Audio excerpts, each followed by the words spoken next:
ఏమ్మా నేను కడప పోయి చెలపు కట్టుకుంటుండవే పొద్దున బాగా అన్నం తింటానా త్వరపోయింటే ఎందుకు చెప్తే ఎందుకని అక్కడ ఇది ఉంది లోతుగా పడింది పడింది మాత్రం తెలియదు ఇంకా మందులు రాసిచ్చిండు దండిగా రాసిచ్చారు మందులా మందులు దండిగా రాసిచ్చిండు మానేదానికి దాంతో కొట్టుకుంటే మానుతుందా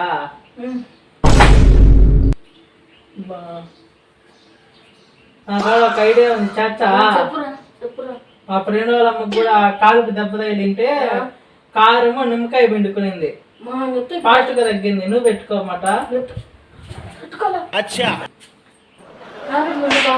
తగ్గుతుంది మా తగ్గుతుంది ఇప్పటికే పెట్టుకో